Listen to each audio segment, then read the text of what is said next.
Welcome everyone to today's webinar on Beyond Victimhood, Less Told Stories of Malayali Dalit Women Heroes by Dr. Rekha Raj. We are very happy to have Dr. Rekha with us today. Before we begin the proceedings, may I request the participants to please keep your microphones on mute for the duration of the talk. After the presentation, there will be a discussion, a question and answer session.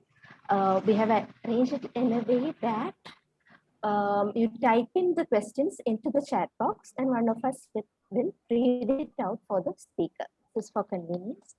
So we are very happy to welcome again Rekha Raj to this webinar. As you know, all of you must be familiar with Dr. Rekha's work in Dalit feminist histories, and her book published in 2015, Dalit Stree Irrevedaligal by DC Books, is quite a well-read work in Malayalam and was also translated into Tamil in 2017. Dr. Rekha has written extensively in important journals like the Economic and Political Weekly and many leading Malayalam magazines. Her areas of academic interest include gender development, ethnic, cultural, Dalit, Ambedkarite, and subaltern studies. And she is also well known as a Dalit and feminist thinker, social activist. She's a public intellectual and scholar. Currently, Rekha is teaching as assistant professor at the School of Gandhian Thought and Developmental Studies in Mahatma Gandhi University. So without taking up more of your time, I welcome you, Rekha, to this presentation. Thank you, Dr. Rachel. And it's indeed a privilege to be here. And I'm so happy and moved by your introduction. And I would also love to thank KCHR for your initiative to celebrate Dalit History Month as part of your academic programs. Indeed, it's like it gives us a hope to have furthermore discussion about caste and gender in this kind of prestigious institutions and the so-called academia, where we feel like the issues of caste and gender is not much articulated. I will read out my paper here, and you people have asked me to talk at least around 45 minutes. I don't know how much I could go with this my paper, but I will read out my paper, and my paper is titled as Beyond Victimhood and Less Told Stories of Malayali Dalit Women Heroes. Once again, thank you for this opportunity. Dalit women as a specific category got attention in national scenario in the beginning of 1990s. Dalit women's participation in many political movements can be traced back much before Dalit feminist articulations started to appear in Indian politics and academics. Their participation in peasant and left movement has also been recorded. For example, Gogol Shamala's work on Dalit women politicians in Telugu, in the Andhra Pradesh, that's a notable Dalit women work, in which she come up with narratives of Dalit women politicians from Andhra Pradesh. You could see similar work in regional languages about the Dalit women who were interacted with the so-called mainstream politics, and their participation. In the 1990s, the young Dalit women who had higher academic background began to articulate themselves and attempted to integrate caste and gender frameworks. Their views are influenced by Ambedkar thought and Black feminist articulations in America. You might heard about, you might well known about the coinage of the term Brahmanical patriarchy that is put forward by Dalit feminism, Dalit feminists to analyze Indian society. That's maybe I think it's a contribution by Dalit feminists. Through their writing and inventions, which mostly happens and discussion at university spaces, they criticize the single dimensionality of left, Dalit, and feminist articulations. They pointed out the failure of these discourses in understanding multiple level oppressions faced by Dalit women in India and found themselves a new political self, which is that of Dalit feminist. We could see diverse voices from different locations such as subcaste, region, language, religion, and sexuality. Rejecting the unitary, homogeneous construction of Dalitness and womanliness created by both Dalit and feminist debates in India, Dalit women, as a political standpoint, tried to problematize the existing frameworks used to understand and theorizing caste and gender experiences. It also paid attention to develop a positive approach to fill the conceptual gap of these movements. It doesn't mean that the women question or movement is a supplementary to above-said debates. Rather, it attempted to address a highly complex situation of Indian society where caste and patriarchy are interlocked. Or it rather announces that patriarchy is maintained through caste orders in different form in different cultural locations. Dalit Women Initiatives India is also in diverse in nature. Besides political activism, it ranges from literature to art, from individual level effort to collective effort, from policy non-governmental level to international lobbying. Dalit women testimonials and narratives largely got documented through various groups and publishers.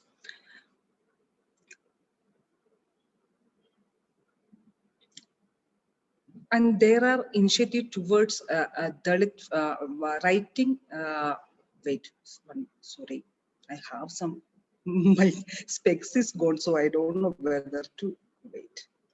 Okay, emergence of social media also gave wider visibility to Dalit women and their issues. Last decade showed us emergence of a couple of Dalit women who have marked their name in different fields.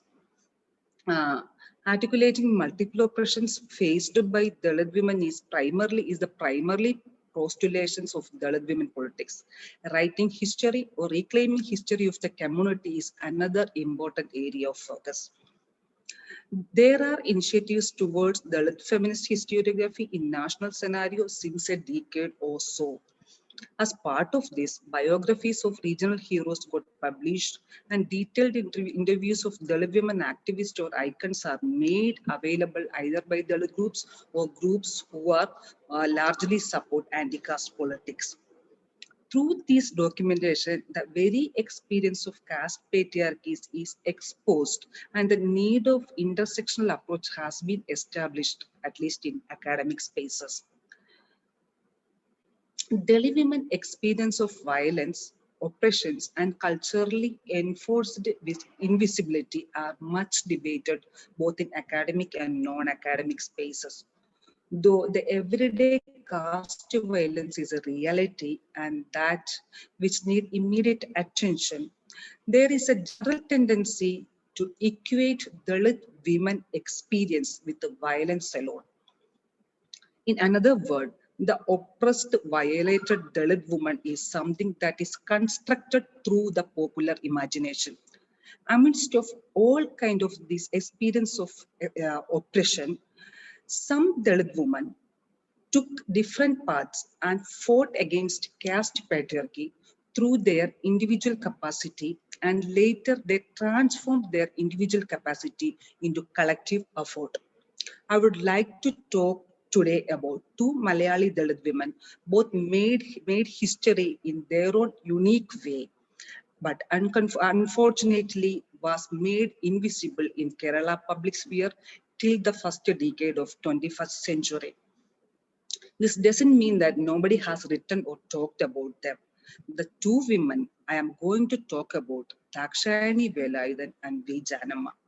Dakshayani Velayudan is the first bachelor degree holder from Puliya community, and I know she's not that much unfamiliar to people from academics, and she was a member of Constitutional Drafting Committee. V. Janama was the spiritual leader of Pratyaksha Raksha Deva Sabha, a Dalit religious organization founded by Poigil Appachan, one of the prominent reformist leaders from Kerala. Both these Dalit women are contemporaries, yet seem not to have met each other at their lifetime. There are a couple of articles on Dakshayani Velayudan, mostly written by her daughter and academician, Dr. Meera Velayudan. A short biography of V. Janamma also got published in 1969, which is written by Jnanendra Kumar. Even though the biological notes of these two women exist, their contributions are not adequately discussed or recognized in public domain. Before going to give a short life sketch of these two Dalit women heroes, I would like to give a brief history of Dalit women interventions in Kerala. Maybe an imaginary Dalit women hero could be traced back from the folklore of Paluvampennu. She was a warrior or an expert in martial art who fought for safeguarding her dear ones. Dalit women actively participated in anti-caste reform movements and has been very instrumental in bringing community pride and esteem. Kalayam Malayam Samaram could be an appropriate example for this. Dalit women have been actively participating in different social movements and struggles for justice since the Reformation movement and failed to achieve any kind of social mobility from the movement that they involved. It could be left movement in 50s, Naxalite movement in 70s, or any kind of democratic movements happened in Kerala.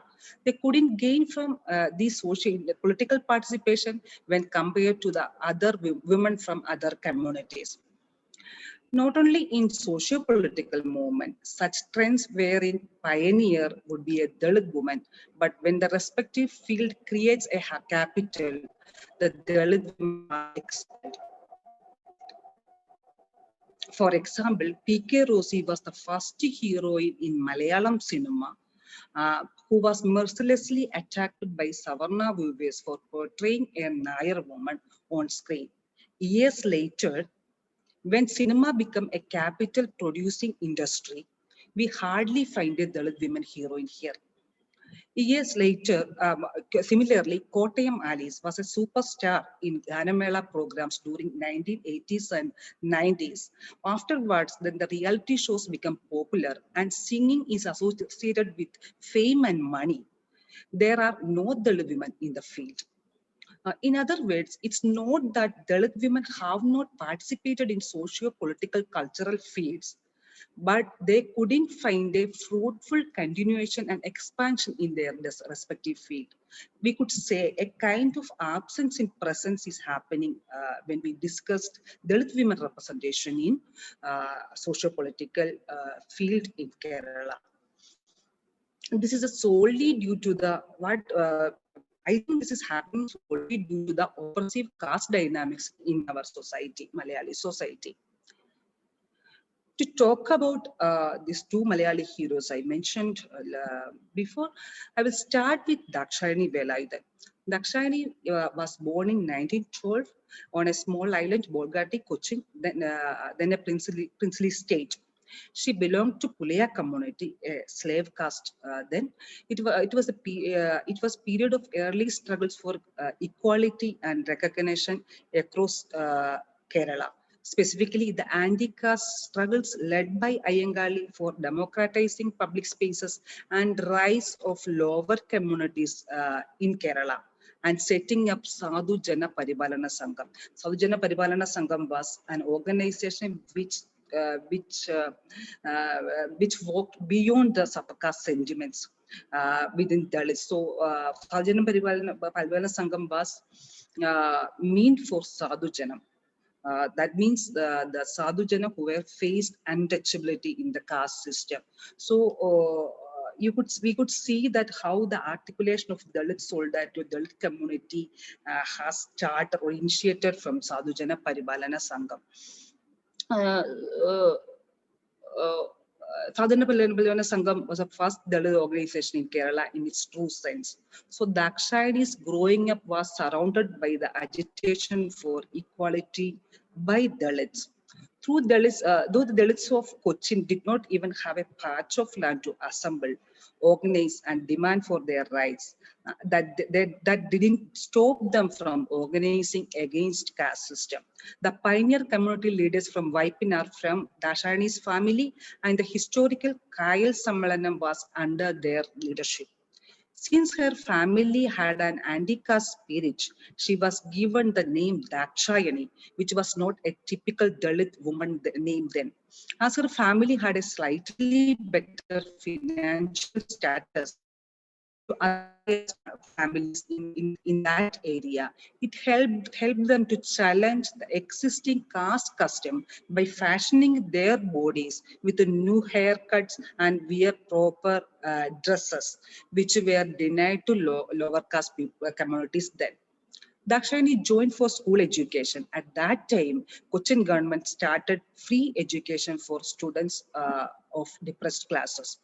After her matriculation and secondary school education, she went on to her bachelor's degree in chemistry from Maharaja's College, Ernakulam. She was the only girl in that class. By then, the road had opened for Dalits. In her forthcoming autobiography, Dakshayani talks about an instance of untouchability she faced during her graduation studies. A particular professor who refused to let her touch the lab equipment. She had to watch the experiment from afar. The kind of discriminatory practices never stopped her from studying. She graduated with a high second class in 1935 and went for a teacher's training course in Madras. When she returned, she was posted in a government school, Peringotukara, Thrissur district, Dakshayani, who was given accommodation in a house of rich Irava, was not allowed to draw water from the well. But her mother, who had converted to Christianity, was allowed. So she stayed back with the daughter. This particular instance show why the conversion among Dalits has been recognized as something that is an act for social mobility. You could see this kind of observation in T.M. Eshwadasan's work, Beliyadukalude Vamsavali, where he put conversion as a socio-political engagement by Dalit, that's slave caste. In 1942, Dakshayani was transferred to a high school in Tripunithura. Dakshayani had to face caste discrimination in this period as Tripunithura was an area of upper caste. Based on her own personal experience and her own understanding on the deprivation of her community, Dakshayani decided to join Cochin Legislative Council as a member from scheduled caste community. On August 2nd, 1945, Dakshayani made her first speech in assembly in English. In that speech, she pointed out the funds allocated to the upliftment of depressed classes are getting decreased day by day. She also called for a proportionate reservation in Panchayat and municipality. On July 22nd, 1946, at her age of 34, she became a member of Constituent Assembly, the only one Dalit woman represented in Constituent Assembly. Dakshayani was against the idea of centralization of power, which is envisaged in the Constitution of India, and suggested decentralization instead. Most importantly, she argued in favor of draft constitution, Article 11 of draft constitution that abolishes untouchability and make it punishable by law. In 1940, Dakshayani married to a Dalit leader, Velayudan, at Gandhi's ashram in Wardha, in a ceremony officiated by a leper and attended by Gandhi and Kasturba. Her husband Velayudan belonged to a different Dalit subcaste, and thus she upheld the spirit of Iyengali ideology of thinking beyond Dalit subcastes. Dakshayani later became a member of Provisional Parliament and Velayudan an MP in 1952, which makes them the first parliamentarian couple of India. Once her term in assembly ended, Dakshayani chose not to continue with electoral politics and spent her time working with groups to empower oppressed classes and founded Mahila Jagriti Parishad in Delhi. She passed away in 1978. Dakshayani was a Gandhian in the beginning of her political career and ended up with being an anti-caste activist. While going through the autobiographical note of her, one would understand that how she made use of existing governmental system for the upliftment of downtrodden and achieve individual mobility through her education. The reformist movement in Kerala, especially those of lower caste movement, recognized education as a community right. Ambedkar asked his fellow Dalits to educate, agitate, and organize. Dakshayani was part of power structure through her education, but never limited her contribution to established structures. She later formed women organizations and worked for repressed classes. Uh, uh, this is why Dakshayani Velayudan became the icon of Dalit women episteme of Kerala. The another woman hero I would like to talk about is V. Janamma. Janamma was born in 1910 at Neyatingara Taluk and she married to Poigi Lappachan in 1925. She relocated from Thiruvananthapuram to Iraviperur and started living with Poigi Lappachan. Post-marriage, she participated and accompanied Poigi Lappachan in the missionary activities of Pratyaksha Raksha Deva Sabha.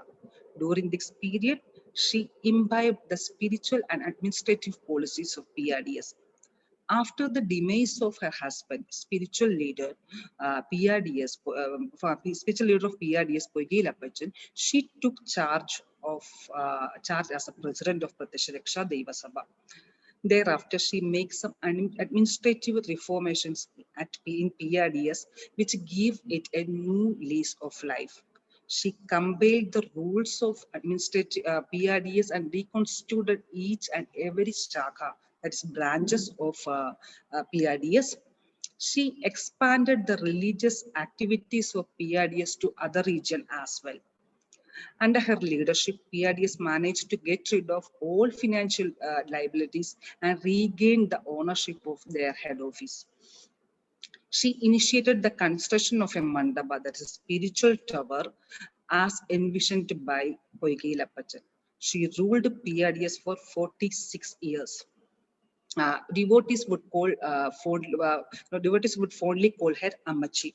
She extended PRDS throughout Kerala under her leadership. Temples and shagas of PRDS increased almost fourfold times. Different Dalit subcastes, tribal groups from Idiki, Wayanad, and Kasaragod joined PRDS under her regime. She won many legal cases which was filed against PRDS. She also initiated a democratic organizational setup for Pratyaksha Raksha Deva Sabha.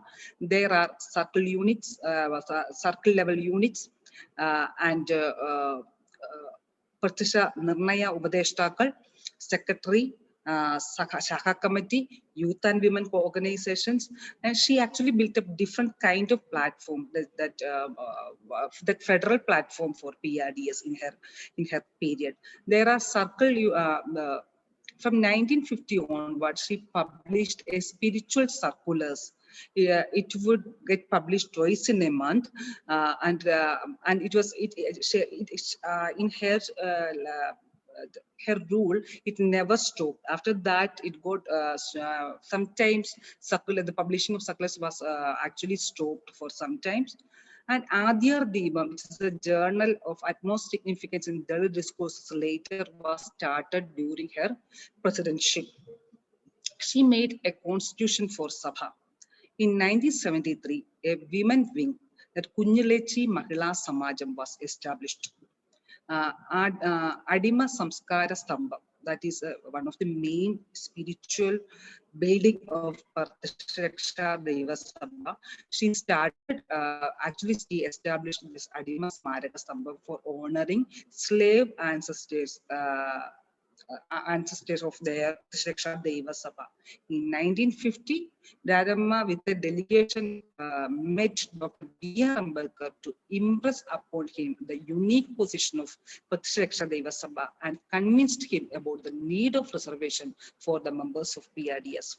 She started industrial weaving units, printing press, and school for women. She sent a group of women for training in bamboo craft at Pune. She even participated in other subcaste organizations like KPMS programs, and she spoke there on the need of land ownership. She had given a contribution for the purpose of buying land for KPMS. In her period, Janamma has appointed 2 women spiritual leaders. In their terminology, it is Ubadeshtakal. Kulyadi Amma was a prominent Ubadeshtav in PRDS, and Janamma honored her on her 100th birthday at PRDS headquarters. Even if there is a financial crisis, she was against selling PRDS land.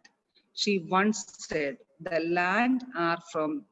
these lands are from for those who came here yesteryears. This land is for those who join us current times. This land is for those who are yet to join us. She believed in the community ownership of PRDS lands and assets. In her period, different national figures visited PRDS headquarters, including President of India, V.V. Giri. She even conducted a prayer gathering for the victory of India at India-China war. She is the first Indian woman who served as the leader of a religious community. She was a multifaceted personality, a spiritual leader, an able administrator who organized a loosely knit community into a religious order, an entrepreneur who made sure that the community had enough material resources, a diplomat who created an atmosphere of fraternity and made friendly ties with other Dalit organizations like KPMS, etc. A bold woman who fought for legal vote battles and won it. Janamma was a Dalit widow who became a spiritual leader. In the process of, she transformed a fate of a whole community. But her contribution is not marked in the history. Even today in feminist or Dalit discourses, her name rarely appears. Janamma and Dakshayani were contemporaries. What unites these 2 women is their individual skill to transform an opportunity into a positive event. Both of them walked beyond the idea of subcaste and created a solidarity among lower caste people who faced untouchability. Thus, through their work, they had sowed the seed for a later Dalit political consciousness. Dakshayani Velayudan, being a member of Legislative Assembly, had enough power with her, but she chooses to work with ordinary women in Delhi in a democratic setup. She was a Gandhian, but chose to reject the term Harijan, which is a cardinal approach in Gandhian philosophy. She worked with B.R. Ambedkar, but was critical of some of his positions. Dakshayani was in the corridors of power and chose a democratic understanding of caste system. These 2 Dalit women heroes have prominent role not only in the history of Kerala, but also in the history of India. But their lives were not celebrated neither by feminists nor by Dalit discourses. They were reinterpreted post-2000s by the Dalit feminist debates. Dalit history generally becomes a male-oriented history, and upper caste women got prominence in the feminist history. This invites a need for a Dalit feminist framework in writing history. Dalit critics contested the tendency to treat caste as an instrument of oppression untouchability, violence, dehumanization, etc. And they recreate a new identity of self-assertion and pride. Thus, Dalit and other subordinated castes invokes caste ties as a signs of solidarity, fraternity, pride, self-respect, assertion, and unity. They regard the shared experience of caste as consisting not only of oppression but also of internal life of community, its history, myth, beliefs, and community practices. In short, culture of a social group as a whole. Thus, these Dalit women become our all-time heroes, not only because of their life achievement, but also for the fact that they have denied to perform according to the dominant imagination around Dalit women. I stop here and looking forward for the discussions, queries, and questions. Thank you.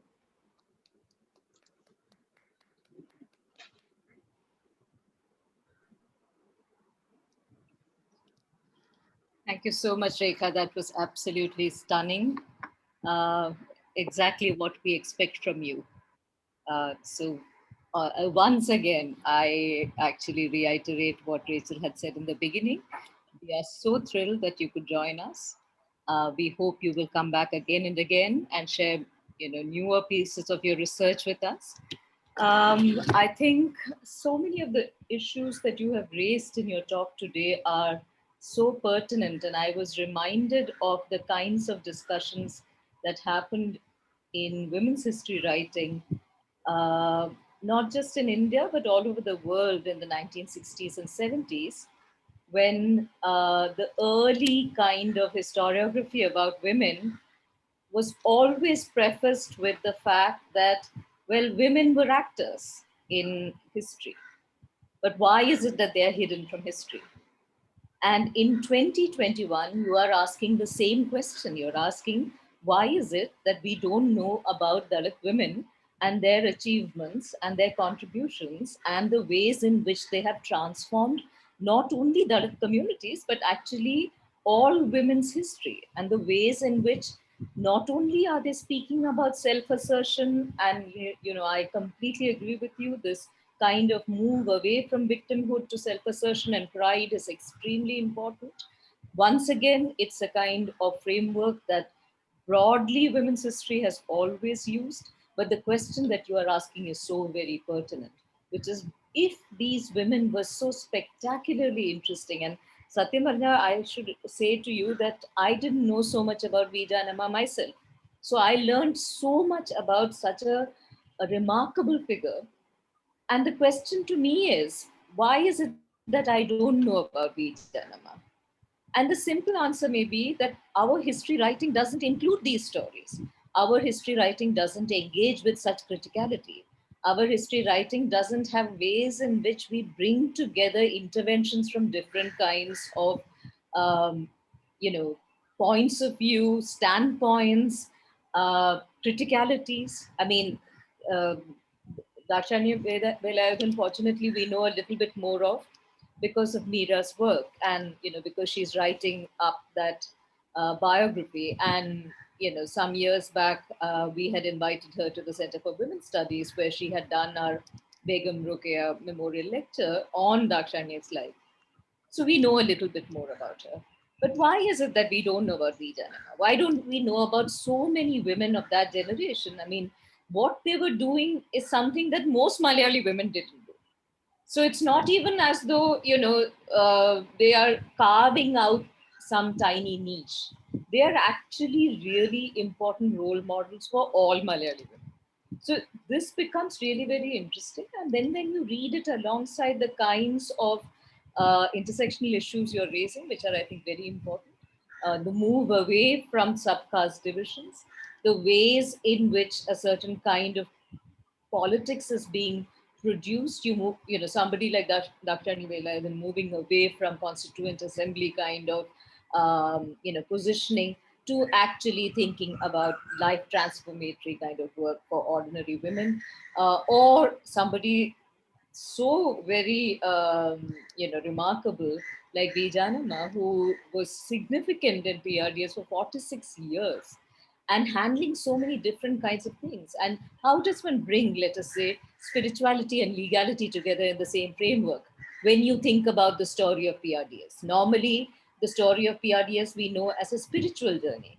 But you are talking about very different kinds of engagements that she did, which changes the story and the ways in which we write the history of PRDS itself. So I think there are some very valuable kinds of takeaways, at least for me. But let me not take up more time. I'm hoping that we will have a very vibrant discussion. I think Rachel has already said earlier. Let me just repeat that usually the format that we follow is that people type in their questions into the chat box, and one of us reads it out so that the paper presenter can get more questions from the audience, and she will have more time for responding to this. Thank you so much. Rachel, all yours. Thank you. Thank you, Professor Nima. We are still waiting for the questions to come in. So,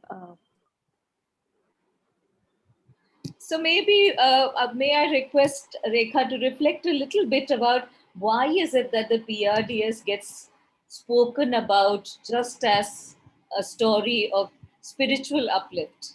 Why is it only understood in terms of histories of conversion and spiritual uplift? Why is this other side of the story that you have opened up so beautifully for us? Why are these not put together? Maybe you would like to reflect on that, and then others will join with their questions. Uh, uh, this is Michael Tarakan. Can you hear me? Hello? yes, sir, Yes. we can hear you. Yeah, I just want to apologize that I could not get into the discussion so far. So I'm extremely sorry. I mean, of course, I'll be listening to the rest of the discussions. Thank you. Thank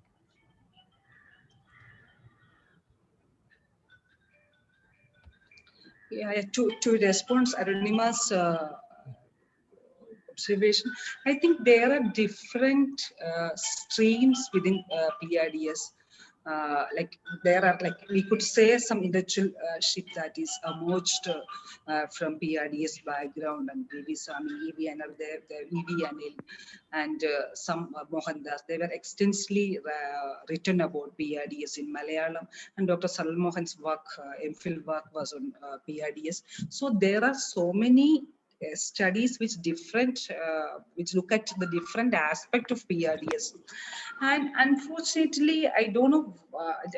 I don't know why the Vijjanama was not the only one available document about her biography is Jnanendra Kumar's biography in 1969.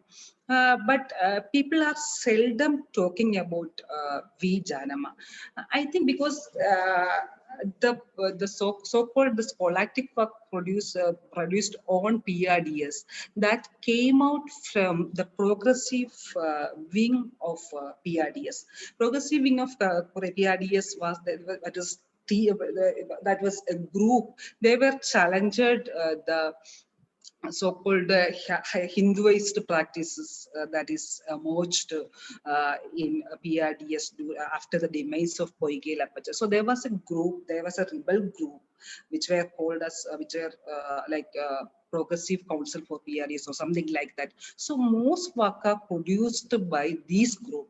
So they were actually keen about how the theology or the epistemology of PRDS. They were keen about to establish Poige Lappachan in the public domain of Kerala. So I think ending years of 90s, we actually we started to we got available material of about PRDS after the ending years of 90s only. So till then, PRDS was considered only as a spiritual group, or like somebody, some colonial kind of historiography. They are actually, even now they are approached as Christian missionary group. So there are different kind of position about PRDS. So but we could say that there are lots of study about PRDS and the women around PRDS, but I don't know why this a woman who led PRDS for 46 years, she's not even mentioned in Dalit discourses or Dalit debates or even in feminist historiography. I don't know why this is happening, because what I felt is our so-called left sensibility about our secularist approach, which may somehow feel like this PRDS not PRDS, like we may belittle the idea about a special religious group. Now, from the beginning of paper, I told that there is a tendency to equate Dalit women with oppression. What we need is to know about the oppressive experience of Dalit women. We are not even considering her victories, her strategies to survive this caste patriarchal society, and people. That's why I'm always say that nowadays the debates about caste is something like a performance for the left liberals. We will say only what the liberals will understand. That is the pattern we are using. So I strongly believe that we should also celebrate the victories, the achievement that made by Dalit women. That also very important for the Dalit politics, and we should do. There's another tendency to equate Dalitness with class. Dalitness is not something that is caste. There are different kind of resources, community resources that was used by Dalits. For example, my parents, they are first generation Dalits. They make use of, they are educated, and when they got educated, they start Ambedkar Students Associations, and they become the part of that leadership position of that part. And you know that almost all the first generation Dalit employees, they were the strong supporters of Dalit movements in Kerala. So there is something with the capital accumulation, or there is something related to the resource accumulation and community mobility. So that is the, I don't know whether it's become, I don't know whether it is an explanation or not. That is some random thoughts about that. This is a working paper of mine, and I want to elaborate this paper and get it published. I don't know whether when will it happen, but I am working on that. Thank you. We're still waiting for people to type in, but in the meantime, if anyone would like to speak directly or comment to the paper, may I request you to use the raise hand thing on your. There is a small icon whereby you can raise your hand and speak directly to the presenter.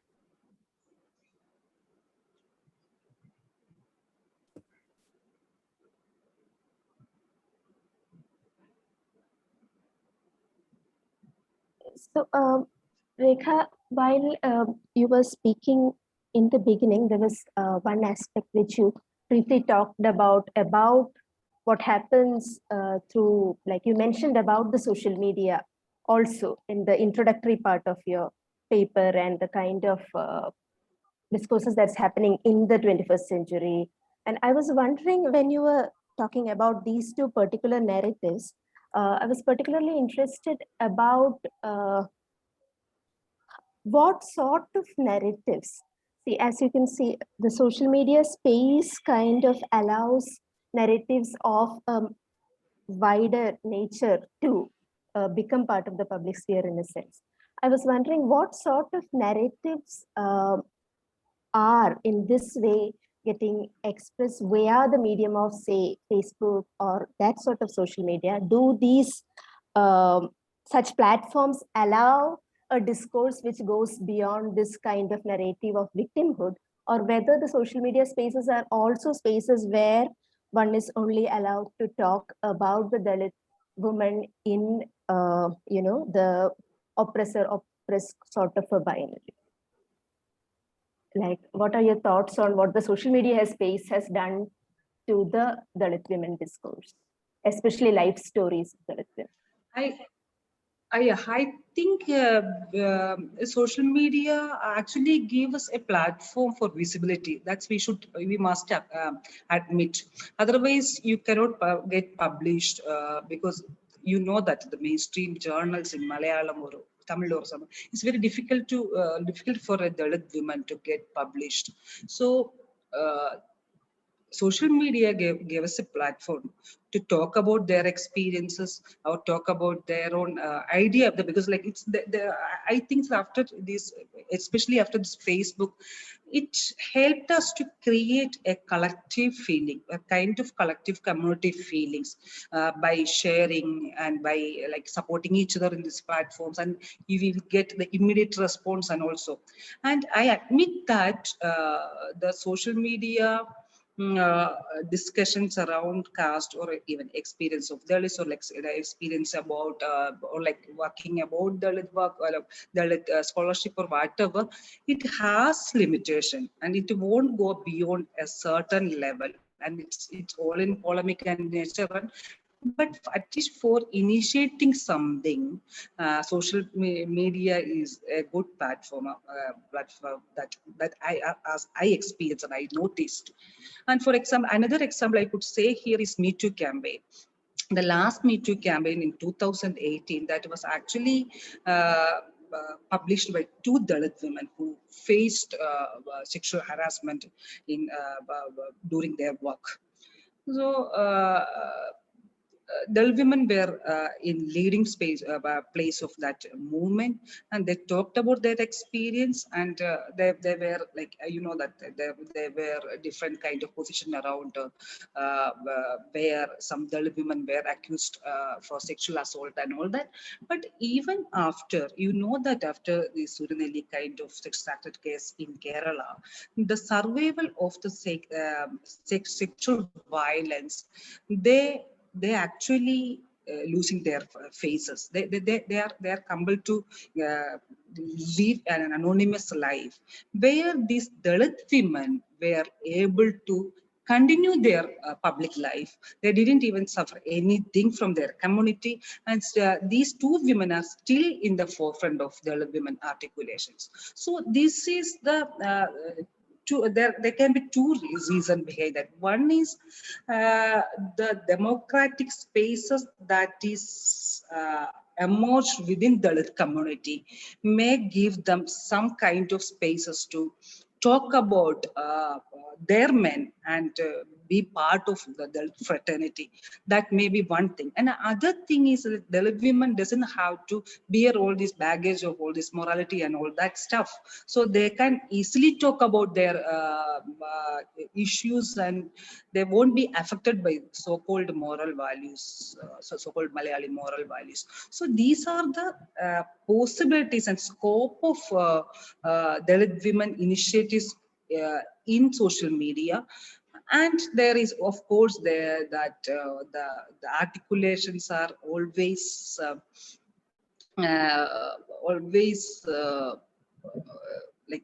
focused on some kind of oppressive experience, that kind of thing, and it to become more readable and viable. So that's why the documents or the pieces produced in the social media is more focusing on the darkest experience of Dalit women. That's also it's not a good tendency. Maybe it's not a good tendency for the women politics. So it's like a doubt. So it's almost like a double-edged sword. It's there are positives and there are negatives. Thank you very much. Professor Mridul, Ethan? Yeah, I just unmuted myself. Thank you for telling me how to raise hand, Arunima. I had actually two questions if I get the time. One is a bit to do with history and the other is a bit to do with the current situation. Now, the history thing is, what has puzzled me, even while you were speaking, thank you for the very interesting talk, Rekha. While you were speaking, it struck me, we've been talking about Vivekananda saying that Kerala was a madhouse, when he came and looked at the caste oppression that existed in Kerala. And then we are out reading about the tremendous social reform movements, which actually, allowed oppressed castes to have so much more freedom than in other parts of the country. So there was quite a radical transformation in terms of education, in terms of clothing, all that sort of things took place. But then what happened suddenly afterwards, that once again the caste relations got oppressive again. I mean, that's something I can't understand. I mean, we had a wonderful period in which caste relations were transformed because of all the social reform movements. But very soon, the same oppressions sort of enter in a way once again, in the sense that we are very aware of caste once again. Who's a Dalit, who's not a Dalit, we become aware of that. So that is one question. What happened immediately after the social reforms movement? Is there any history or is there any discussion on why once again we go back to the Dalits, non-Dalits again? One question. The second is, we talk about intersectionality. Now, obviously, when we're thinking of women and how to, plan schemes for women, we say we must keep in mind the fact that they may be a Dalit, they may be disabled, they may be, all sorts of intersectionalities that we can think of. But the thing is that the way we also look at development of Dalits, there is a separate allocation for SC women, for instance, separate allocation. And there's a separate allocation for women. Now, what does one do? Does one somehow, and we know that departmental resources are, everybody is very possessive about their departmental resources. So if social caste department gets money, obviously I would not like it to be transferred immediately to the women thing, because saying that, look, women are also scheduled caste, therefore we must, plan for them in one particular department. It doesn't become like that. Their planning is taking place in two different departments, okay? Or development is taking place in two different departments. So what is a better thing to do to let the resources be where they are, in the sense the social caste department gets much more resources than women would get in the women department. So we plan for them there, keeping in mind all their intersectionalities in the social caste department, or we, plan. If you look at the women's department, for instance, you'll find very few schemes for SC/ST, because there's money kept separately for SC/ST in the SC/ST department. So this is something which, when you were speaking, it suddenly struck me that maybe we should have thought of it earlier. I'm just putting it to you now, that there should be some coming together of the resources so that we can really do intersectional type of planning. That was the second question. Sorry for the long questions. Yeah. Rach, can I respond or I have to wait? Please respond. Okay. The first question is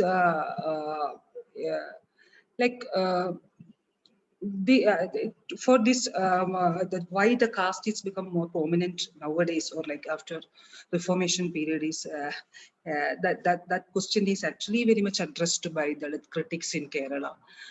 To them, sorry, I didn't say more prominent. I don't want to use that word because we are trying very hard to decasticize. So I don't want to say that, but it has come back. That's what I want to say. Okay, not that it has become more prominent, but it is back again. Okay. Okay, I don't think caste has gone anywhere. Caste, we as Malayali is very clever to hide caste. We know how to hide caste in our public life and our private life. That so the Dalit critic were they were addressed the question of caste in public life because they find it as after Iyengali or after Reformation, then the factor of the issue of question of caste become more it's like it's sidelined somehow, and the idea about class become more prominent in our social discourses. Thus the lower caste become lower class, the issues of their issues become the issues of agricultural laborers, or issues of people who were doing manual or physical labors. So the idea about caste, the experience of caste becomes sidelined. That's how the Dalit critics sees why the caste is not being much articulated in the like so-called left, post-left debates in Kerala. So that's why, when the people from the Dalits who were actually participated in the left movement, they were started to critiquing about the way left is putting caste. That was the friction started in during 80s, and after 80s, Dalit thinkers started to talk about caste, and they were tried to club it with the class analysis. So for example, CDM as an organization, their theoretical framework was something like Marxism plus Ambedkarism with Maoism. So they have been experimenting with their own caste experience and their left ideologies. So 90s, then the idea about caste become more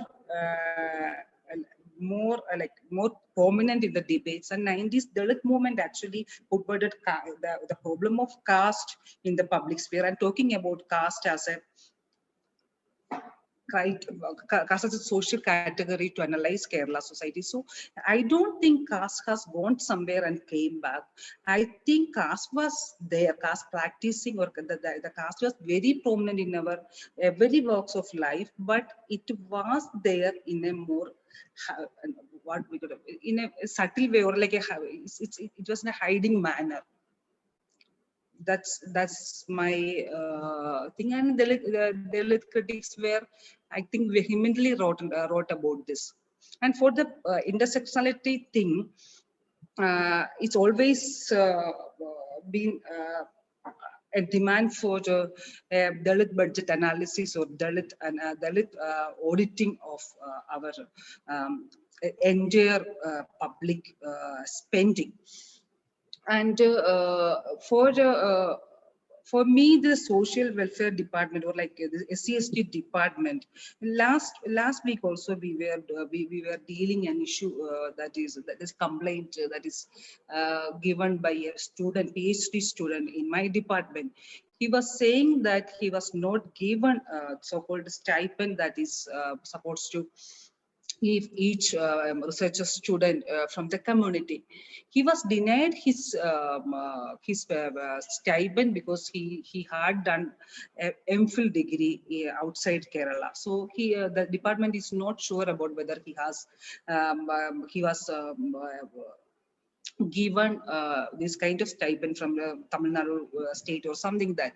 And you know that the spending over SC/STs are actually every year there are lakhs of money unspent for the SC/ST department. So there should be a kind of centralized effort to tackle this issue, and there should be Dalit expert, the planning expert should be included in the process, and there should be a monitoring and evaluation process of whatever has done for the upliftment or welfare for the Dalit and Adivasis so far. Those are Dalit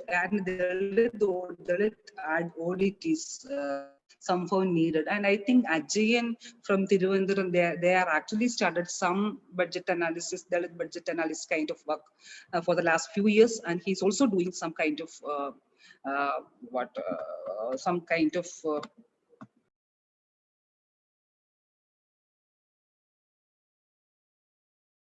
doing budget analysis. Sorry, I didn't get you, Rekha. Who is this person doing budget analysis for Dalits? I think Rekha seems to have lost the connection. Oh. Okay, I'll get Just back wait to for it. a moment for her to join. No, you can go ahead with the other questions, I can come back later. I think you will have to lower your hand, Mridul.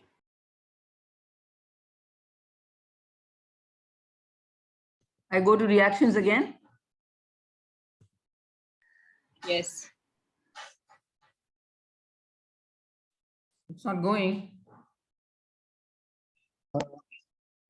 Dr. Mriduliepan, Rekha was mentioning about Ajay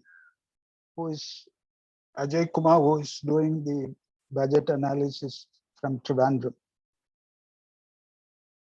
I think that is very necessary. I quite agree with her. I'm No, very the happy name- that someone is doing it. I'm happy. just mentioning the name, Ajay. What is he? Is he a scholar or is he Yeah, in the government? He is a Dalit activist, and they have an organization there in Trivandrum. Okay. Rekha is trying to get her connection back in. She's just called me to say that. So may I request all of you to please wait for a couple of minutes. She will be back soon. And in the meantime, if you have any more queries that have come up in the course of the discussion, please do type in or raise your hands.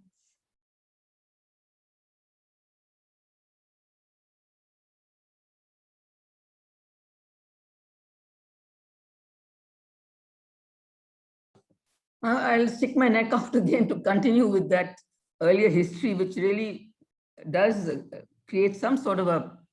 I know that caste is very deeply rooted. I agree, but we also know that so many practices which were so oppressive.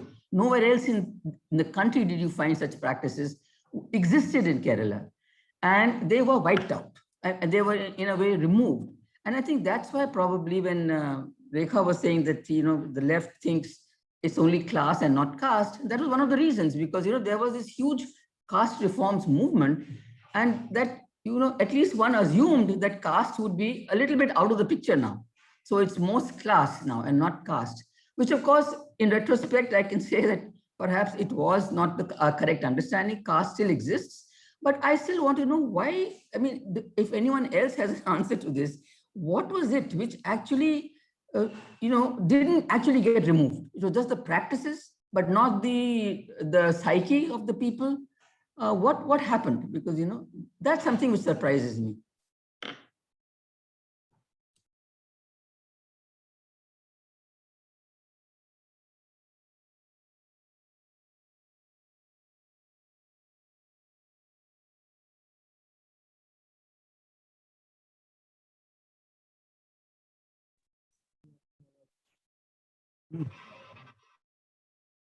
बोलेगी तब ना तो बोलेगी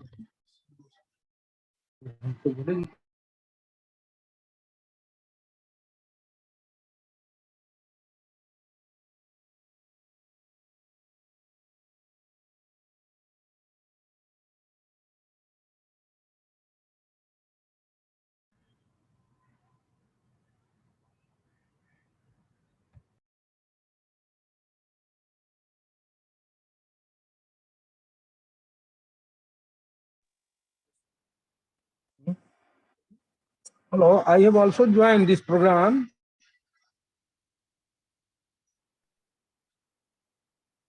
Are you listening me? So we are waiting for the speaker to join back in.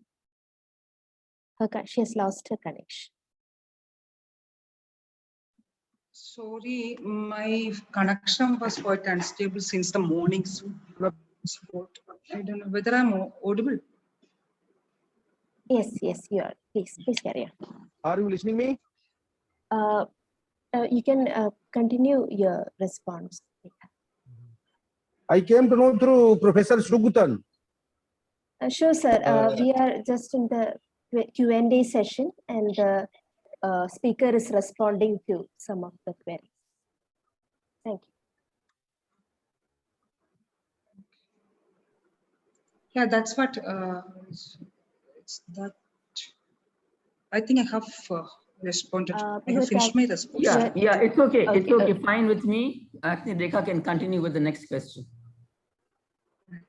If there are more queries, may I request all of you to please use the raise hand icon.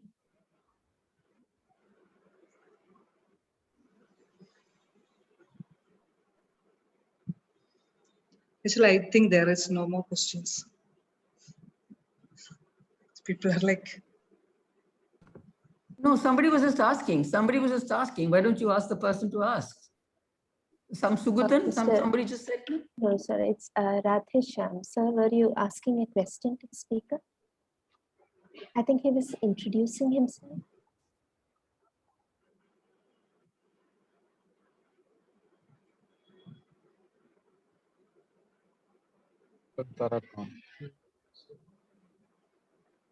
Hello, Sir, you madam. had yes, you had a question, sir? Are can you ask. listening me?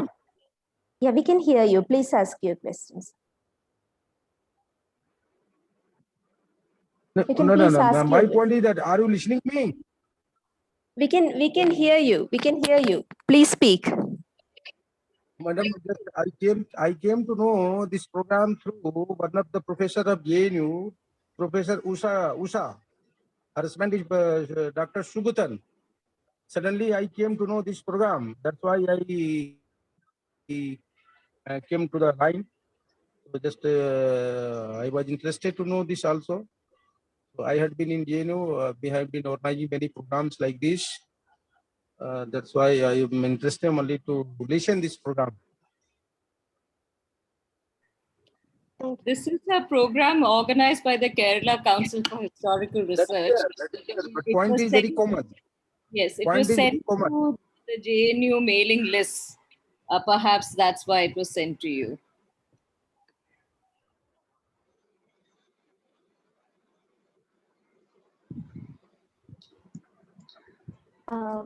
So we don't seem to have any more queries. First, may I please have a question? Rachel, can I make a point? Yes, please.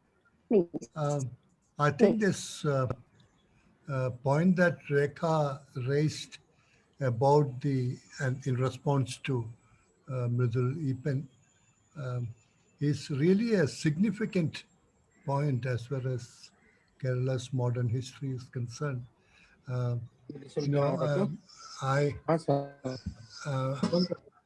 myself is someone else talking? No. Okay. There has been an abatement of the thrust of the Dalit issue from the social reform movements in the 40s. I don't know and I can only link it up, tentatively with the rise of the very powerful movement for Aikya Kerala.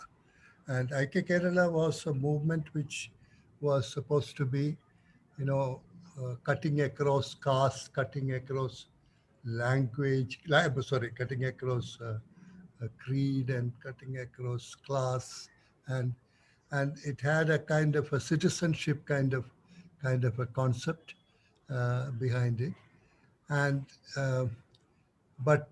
riding the waves of that, because possibly the left movement in Kerala could come to power in 1957. But soon we know what happened to them, and they were ousted from their position.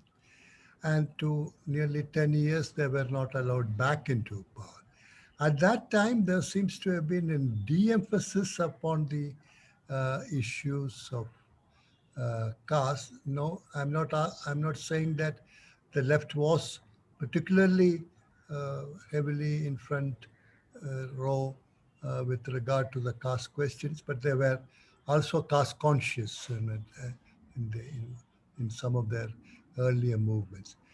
But to get back to power, I think they resorted to other strategies, including political coalitions, which also, to some extent, gave the thrust of the caste element. Caste element, I'm saying that, Mridul was talking about before social reform movement, there was this very pronounced caste feelings and caste oppression and other things. Now, they were considered to be factors which had to be removed from Kerala society, and there was a definite move within the social reform movement towards getting those things out. But that thrust seems to have come down. And if you trace it backwards, I mean, I don't know whether it's a correct historical procedure to go from the present to the past in that kind of a sense. But it was also, I think, in the 1930s itself, there was this question of the economic depression, and economic issues got highlighted, much more than even in social reform movements. There were economic issues were more or less getting the first priority. So I think this is a continuum for at least 3 decades, which resulted in the early gains of the social reform movement vis-a-vis the caste oppression and caste feelings getting abated. I mean, this is a very wide kind of explanation. It's not essentially a part of a specific analysis. I'm just presenting it for the attention of Dr. Rekha Raj and other listeners. I mean, for whatever it is worth. Thank you. Thanks, Michael. Dr. Rekha, would you like to respond to that?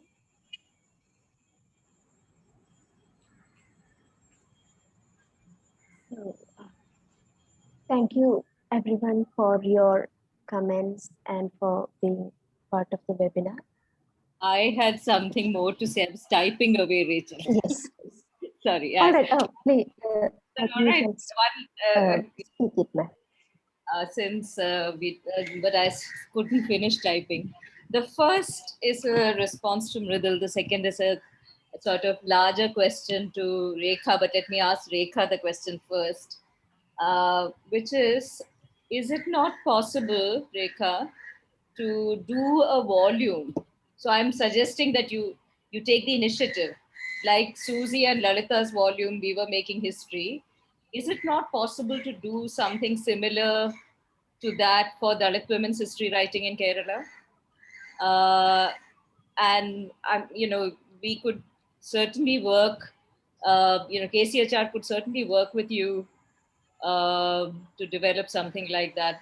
I mean, I would be really happy if you would consider doing that. That would be great. So that was one.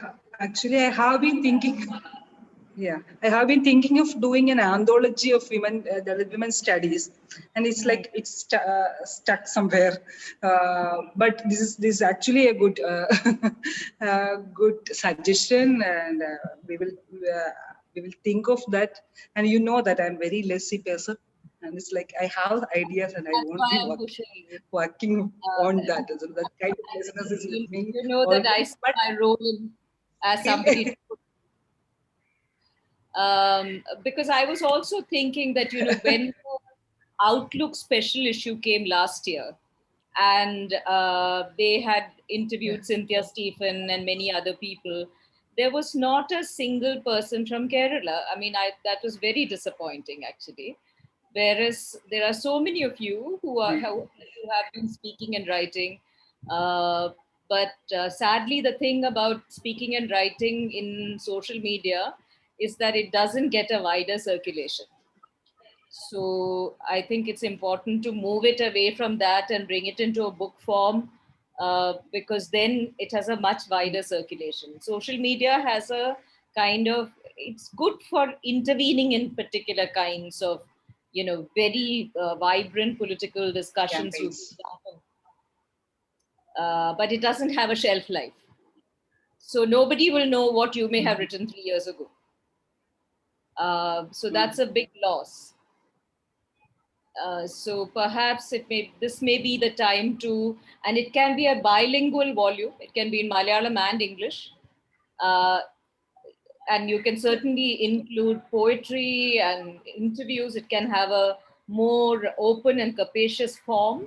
So it can be a more creative form also. So please consider doing it. And to Mridul, I have to Yeah, say that, sure. I am actually horrified that in Kerala, even today, we have Dalit colonies. If that is the case, what are the grounds on which we can speak about, wiping away? We can't just keep speaking about caste reform or, the Communist Party's interventions without engaging the reality of Dalit lives in Kerala. I think it's high time that we stop speaking and we listen to the kinds of interventions being made by Dalit activists and Dalit intellectuals. Otherwise, it's such a, we wipe away this sort of the reality of Dalit existence. Let me say, Arunima, you finished your question? Question is over? No, it's not a question, it's a comment. I mean, as a comment or whatever it It's a is. comment No, on the southeast of Kerala. you see, now this started because of the reservation. I guess that's how the colonies must have started, because you get money if there are, if all the people residing in a certain area are Dalits, you will get money from the SC/ST department. It may have started like that. But in the 11th plan, we have made a big attempt to use the money and then say how it should really not be just ghettoizing the Dalits in that particular place. It should be a much more diverse colony that comes up. And I think it has come up somewhere in, I think Idiki, the K.R. Narayanan village or something, where we had very specifically said there should be nothing like 90% or 100% should be Dalits. There should be a spread off of the. So it's not as if one has not thought of it.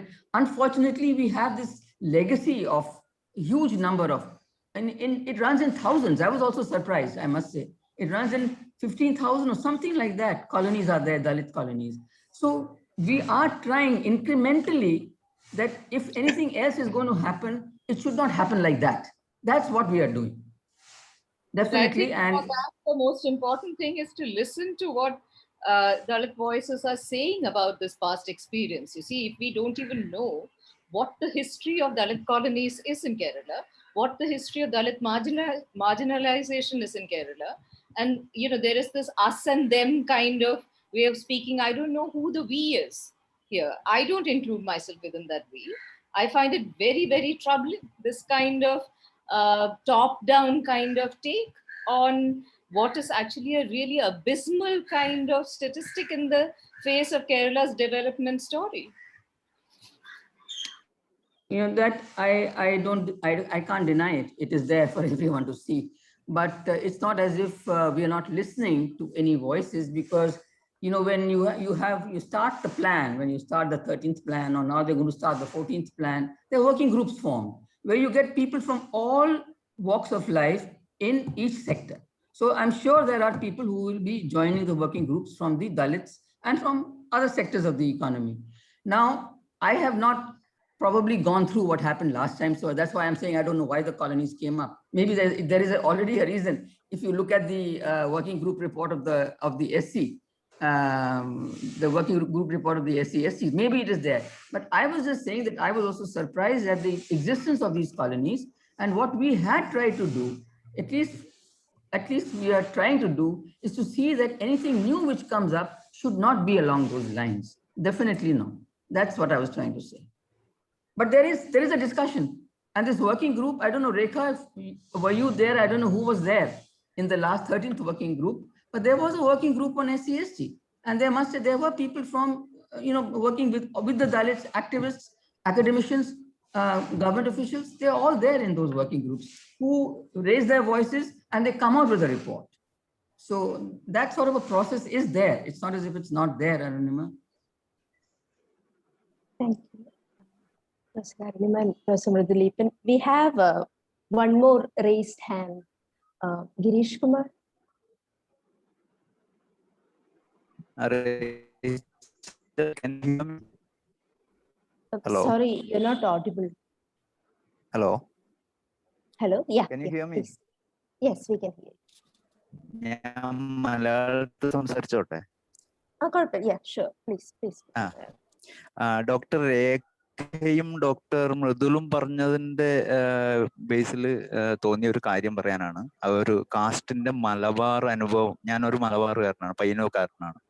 അപ്പൊ cast ഇപ്പം ഇല്ലാന്നൊക്കെ പറയുമ്പോഴും നമ്മുടെ ഒരു popular കൾച്ചറായ Theyyam, കളിയാട്ടം എന്നൊക്കെ പറയുന്നത് ശരിക്കും എല്ലാവരും അതിനെ കാസ്റ്റിനെ മാറ്റുന്ന ഭയങ്കര സെക്യുലർ ആയിട്ടുള്ള ഒരു പെർഫോമൻസ് ആണ്, സെക്യുലർ ആയിട്ടുള്ള ഒരു കൾച്ചറാണെന്ന് പറയുന്ന സമയത്ത് പോലും കാസ്റ്റിനെ വളരെ കൃത്യമായും അരക്കിട്ടുറപ്പിക്കുന്ന ഒരു സിസ്റ്റത്തിന്റെ സേഫ്റ്റി വാൾവായിട്ടാണ് അത് സ്റ്റിൽ ഇപ്പോഴും അത് അങ്ങനെ പ്രവർത്തിക്കുന്നത്. അതായത് ഓരോ ജാതി, ഓരോ പെർഫോമൻസ്, ഓരോ അനുഷ്ഠാനങ്ങൾ അത് ഇന്നത് ചെയ്യണം എന്നൊക്കെ ഒരു ദിവസം ദളിതൻ ഉയർത്തെഴുന്നേൽക്കുന്നുണ്ടെങ്കിൽ പോലും ദളിതനെ ബാക്കി 364 ദിവസവും ദളിതനാക്കി നിലനിർത്തുന്ന ഒരു അതിലൂടെ ഉറപ്പിക്കുന്ന അവസ്ഥയാണ് നമ്മുടെ കാസ്റ്റ് അനുഭവം എന്ന് പറയാൻ വേണ്ടിയിട്ടാണ് ഇത് ഉപയോഗിക്കുന്നത്. അതുകൂടാതെ തന്നെ ഈ തെയ്യം ചടങ്ങുകളിലൊക്കെയും ബ്രാഹ്മണിക്കലായിട്ടുള്ള സംഗതികൾ കള്ളക്കടത്ത് നടത്തുന്നുമുണ്ട്. അപ്പോ അങ്ങനെയുള്ള ഒരു അവസ്ഥയാണ് നമ്മുടെ മലബാറിലുള്ളത്. ഇവർ രണ്ടുപേരും പറഞ്ഞ ജാതിയുടെ ഒരു അനുഭവത്തെ കുറിച്ച് പറഞ്ഞപ്പോൾ കൂട്ടിച്ചേർക്കാൻ തോന്നി. Okay, thank you. Thank you. Thank you. Thank you, Girish. So, shall we bring the discussion to an end? Does anyone, if anyone has a last minute comment? Has something to add to it. I think we'll give Rekha the last word in this. The last word. Rekha? Yeah, thank you. So I just want to respond to Girish. Girish പറഞ്ഞതുപോലെ ജാതി മലബാറിലെ ജാതി എന്ന് പറയുന്നത് പ്രത്യേകം തന്നെ പഠിക്കേണ്ട ഒരു കാര്യമാണെന്നാണ് ഞാൻ വിചാരിക്കുന്നത്. ഈ പറഞ്ഞതുപോലെ പ്രത്യേക രീതിയിൽ ഇടതുപക്ഷ പ്രസ്ഥാനങ്ങൾ വളരെ ശക്തമാണെന്ന് പറയുകയും അവിടെ ഇപ്പോഴും തെയ്യത്തിന് പ്രത്യേകം ജാതിക്ക് പ്രത്യേകം തെയ്യം ഉണ്ടായിരിക്കുകയും തെയ്യം കാണാനിരിക്കുന്ന ആളുകൾ എവിടേക്ക് ഇരിക്കണം തീരുമാനിക്കുകയൊക്കെ ചെയ്യുന്ന ഒരു സ്ഥലമായി അത് മാറുന്നത് എങ്ങനെയാണെന്നുള്ളത് ജാതി വിരുദ്ധ പ്രസ്ഥാനങ്ങളും ഇടതുപക്ഷ പ്രസ്ഥാനങ്ങളും തമ്മിലുള്ള ബന്ധത്തിന്റെ സ്വഭാവത്തെ കുറിച്ചിട്ടും അവരെന്താണ് പരസ്പരം എന്ത് കൊടുക്കൽ വാങ്ങലാണ് നടത്തിയിട്ടുള്ളത് എന്നുമുള്ള ചില ചോദ്യങ്ങൾ അത് ഉന്നയിക്കുന്നുണ്ട് എന്ന് ഞാൻ വിചാരിക്കുന്നു. കേരളത്തിന് തെക്ക് ഭാഗം വടക്ക് ഭാഗത്ത് നിന്ന് വ്യത്യസ്തമായിരിക്കുന്നത് അവിടെ അയ്യൻകാളിയും പൊയ്കയിലപ്പച്ചനും ശ്രീനാരായണ ഗുരുവും ഒക്കെ ഉണ്ടായത് കൊണ്ടും കൂടിയാണ് എന്ന് ഞാൻ കരുതുന്നു. വളരെ നേരിട്ട് ജാതിയുമായി ബന്ധപ്പെട്ട് കൺഫ്യൂസ് ചെയ്യാനുള്ള ഒരു രാഷ്ട്രീയ ഭാഷയും പ്രയോഗവും ഉണ്ടാക്കാനായിട്ട് ഇവിടുത്തെ ജാതി വിരുദ്ധ പ്രസ്ഥാനങ്ങൾക്ക് കഴിഞ്ഞു എന്നുള്ളതാണ് അതിന്റെ ഒരു വലിയ ശക്തി എന്ന് ഞാൻ കരുതുന്നു. ആ ശക്തിയിലാണ് ഒരുപക്ഷെ കേരളത്തിലെ ദളിത് ആർട്ടിക്കുലേഷൻസിന്റെ ഒരു വലിയ സ്ഥലമായി കേരളത്തിലെ തെക്ക് ഭാഗം നിൽക്കുന്നതെന്നും കൂടി ഞാൻ കരുതുന്നു. അത് കേവലം ഒരു ജാതി വ്യവസ്ഥയുള്ള ഒരു പ്രതികരണം മാത്രമായിട്ടല്ല നിൽക്കുന്നത്. ഞാൻ ആദ്യം പറഞ്ഞ പോലെ വളരെ പ്രയോഗമായി കൂടിയിട്ടാണ് നിൽക്കുന്നത്. ഇത് ഈ ദളിത് മൂവ്മെന്റ് ഈ ആന്റികാസ്റ്റ് നവോത്ഥാന പ്രസ്ഥാനങ്ങൾ എന്താ പറയാ വളരെ പ്രായോഗികമായ ചില കാര്യങ്ങൾ മുമ്പോട്ട് വെച്ചു. ഉദാഹരണത്തിന് ഇപ്പൊ ഞാൻ ഈ പറയുന്ന സ്ഥാപനങ്ങൾ ഉണ്ടാക്കുക, സ്കൂളുകൾ സൃഷ്ടിക്കുക, അല്ലെങ്കിൽ ഇതുപോലെയുള്ള ഗവൺമെന്റൽ അല്ലെങ്കിൽ അധികാരമുള്ള സ്ട്രക്ചറുകളിൽ കയറി പറ്റുക, മതത്തിലേക്ക് പ്രവേശിക്കുക, മതം തന്നെ ഉണ്ടാക്കുക, അങ്ങനെ അടക്കത്തിലുള്ള പലതരത്തിലുള്ള എഫേർട്ട് കേരളത്തിലെ കീഴാള് പ്രത്യേകിച്ച് സവിശേഷമായും അയിത്തജാതിക്കാർ നടത്തിയതിന്റെയും കൂടി ഫലമാണ് ഇന്ന് കാണുന്ന കേരളം എന്നാണ് ഞാൻ ഉറച്ചു വിശ്വസിക്കുന്നത്. ആ കേരളം, അങ്ങനെ ഒരു കേരളം ഉള്ളത് കൊണ്ടാണ് എനിക്കിന്ന് ഇവിടെ നിന്ന് സംസാരിക്കാൻ കഴിയുന്നത് എന്ന് കൂടി ഞാൻ വിചാരിക്കുന്നുണ്ട്. കാരണം അല്ലെങ്കിൽ ഞാൻ എൻ്റെ ജാതിത്തൊഴിൽ ചെയ്യേണ്ട അവസ്ഥയിലേക്ക് എത്തിയാൽ എനിക്ക് ജാതിത്തൊഴിൽ ചെയ്യാതെ ചിന്തിക്കാൻ പറ്റുന്നത് അതുകൊണ്ടും കൂടിയാണ് എന്ന് ഞാൻ കരുതുന്നു. ആൻഡ് മുതൽ പറഞ്ഞതുമായി ബന്ധപ്പെട്ടിട്ട് എന്തുകൊണ്ട് why there are colonies, more than 50,000 colonies in Kerala? The question should be started from the land reform bill. Why the Dalits are like somehow they are treated as agriculture laborers only. അപ്പോൾ ഇത് ഒരു പ്രത്യേക രീതിയിൽ ഇവരെ ഗെറ്റോയിസ് ചെയ്യുന്നതിന്റെ അവിടെ നിന്ന് വേണം അതിന്റെ അനാലിസിസ് ആരംഭിക്കാൻ എന്ന് ഞാൻ കരുതുന്നു. And what happen to this government when Dalit and Adivasis have been struggling for land ownership, What we made, the land question is something like a question of what is that? A question about or flat or something to, what is that? A question of what is parpadam? I don't know what is the English for that thing. Housing. They made it a housing issue. Land question was never a housing issue.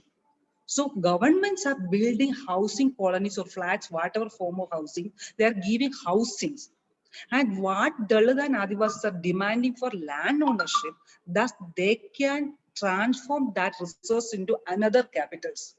So in fact, land question is something that is access to resource, thus it's access to power. So somehow that diluted. So it's not about why people still we have colonies. It's about how we treated the Dalit question, how we treated the caste question in our governmental frameworks. That's the question, I think. That's what I wanted to tell about all this stuff. And I just for my paper also I was looking I was looking at how the question of Dalit women is articulated so far through these Dalit discourses or feminist discourses or whatever kind of new social movements or people who are talking about anti-caste position. There is a tendency to celebrate the victimhood of Dalit women. There is knowingly or unknowingly there is a tendency towards celebrate, because that's why in India the autobiographies of Dalits are celebrated, and we will engage with autobiographies. We not engaged with theoretical Dalits. So the people who are engaging with knowledge, people who are engaging with theories are not much celebrated. Instead, their stories of oppression or violence are celebrated. Somehow, the Indian middle class is looking at caste with, like they're equating caste with violence alone. So I just wanted to say that the caste is beyond that, and caste is Dalitness is beyond that, and it's a community feeling, which comprises of course our day-to-day experience of caste is there. At the same time, our signs of solidarity or our fraternity feeling or our cultural heritage, everything everything is together we call Dalitness. So please don't equate with Dalitness with a class question. Please equate with don't equate Dalitness with an oppression or violence. It's beyond that. So Dalit community pride is beyond that oppression or beyond that governmental categorization or beyond that left definition or understanding of caste. Thank you. Thank you very much, Rekha. That was wonderful. We are very glad to have you here for that very powerful and insightful lecture and for the vibrant discussion that generated. We look forward to listening to you more and collaborating with you. On behalf of the KCHR, I wish to thank Dr. Rekha Raj and all the participants for being part of this occasion. We look forward to seeing you in our next program. Thank you. The session has come to an end. Jayaprakash, I just wanted to say hello to you. Yeah. Jayaprakash, can you hear me? Can you hear me, Jayaprakash?